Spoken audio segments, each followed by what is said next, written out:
بتائیے گا کہ اب دو تین طرح کے ایشوز ہمارے سامنے آ گئے نا. ایک تو گورنمنٹ کی فیڈرل گورنمنٹ کا یہ خیال ہے کہ ظاہر ہے نظام بھی ساتھ ساتھ چلانا ہے, اس سے بھی نمٹنا ہے. گورنر پنجاب کہتے ہیں جی 1.25 کروڑ بندہ نیا بے روزگار ہوگا. وزیر اعظم کے بھی یہی کنسرن ہے. دوسری طرف پروونسز میں ہمیں لاک ڈاؤن ضرور دکھ رہا ہے, لیکن سندھ کا خیال ہے کہ سخت لاک ڈاؤن ہونا چاہیے. باقی پروونسز اوبویسلی جہاں فیڈرل کی گورنمنٹ پی ٹی آئی کی گورنمنٹ ہے وہاں یہ ایشوز ہیں. اس وقت ڈاکٹرز کے لیے کیا جو مشکلات ہیں وہ ہمارے سامنے ہیں, لیکن حکومتوں کے لیے بھی جو مشکلات ہیں کیسے جو ہے وہ کوئی درمیانی رستہ نکل سکتا ہے, یا واقعی لاک ڈاؤن ہی سولوشن ہے؟ کیونکہ ڈاکٹرز ہوں, پیرامیڈکس ہوں, بلکہ میں یہ کہوں گا یہ جو ہمارا ایئر لائن کا سٹاف ہے, جب یہ پی آئی اے کا سٹاف جو لوگوں کو لے کے آ رہا ہے, یہ بھی بیچارے ایکسپوزڈ ہیں. یہ بھی جو ہے وہ اپنی جان ہتھیلی پہ رکھ کر جن ملکوں میں جا کے فلائٹس لے کے آ رہے ہیں, پھر کوارنٹین ہوتے ہیں, سب کچھ کرتے ہیں. تو 2-3 سیگمنٹس ہیں جو ڈائریکٹ افیکٹ کر رہے ہیں اس ساری سچویشن میں. تو کیا سولوشن کیا ہو سکتا ہے؟ کیسے کوئی آپشن ہمارے سامنے آ سکتا ہے جس سے نمبر یہ کم ہو, بڑھے نہ؟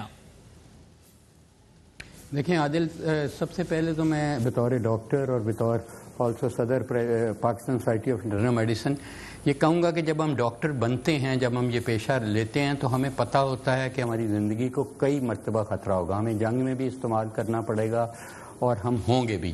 تو اس لیے وہ اس چیز کا تو ہم آپ کے ذریعے تمام اسٹیک ہولڈرز کو, اسپیشلی ہمارے جو عوام کو, ان کو کہیں گے کہ آخری ڈاکٹر بھی رہ جائے گا پاکستان میں تو لڑے گا.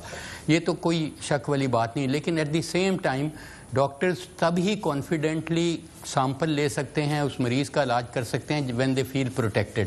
اور ڈاکٹرز کی بھی پیچھے فیملی ہے, خاص کر لیڈی ڈاکٹرز کی, وہ ان کو نہیں جانے دیتے ڈیوٹی پہ. That is the reality. وہ کہتے ہیں جی آپ چھٹی لے لیں, استعفیٰ دے دیں, اور اس قسم کی چیزیں.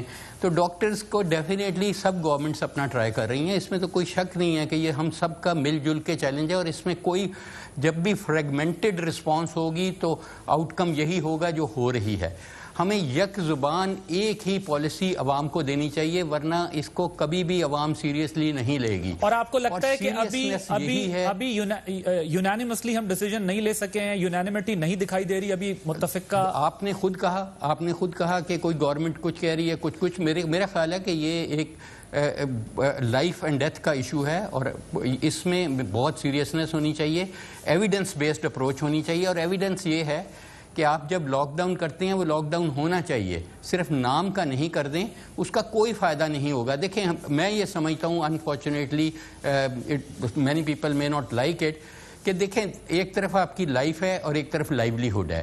لائف اگر آپ بچا لیں گے تو لائیولیہڈ ریوائیو کی جا سکتی ہے. اگر لائف ہی نہیں رہے گی تو لائیولیہڈ کا تو پھر سوال ہی پیدا نہیں ہوتا. نمبر 2 کہ اگر آپ نے لاک ڈاؤن کرنا ہے تو please do a complete lockdown, اور اس کو میں ڈاکٹر صاحب اگر آپ کی اجازت ہو تو میں آپ کو دوبارہ سے ایک دفعہ پھر ذرا ناظرین کو وہ فوٹیج دکھائیں. یہ میں ایگزامپل کے لیے سامنے رکھ رہا ہوں. یہ بات ٹھیک ہے یا لاک ڈاؤن ہو, اگر لاک ڈاؤن میں نرمی بھی کی جاتی ہے تو لوگوں کو بھی خیال رکھنا چاہیے.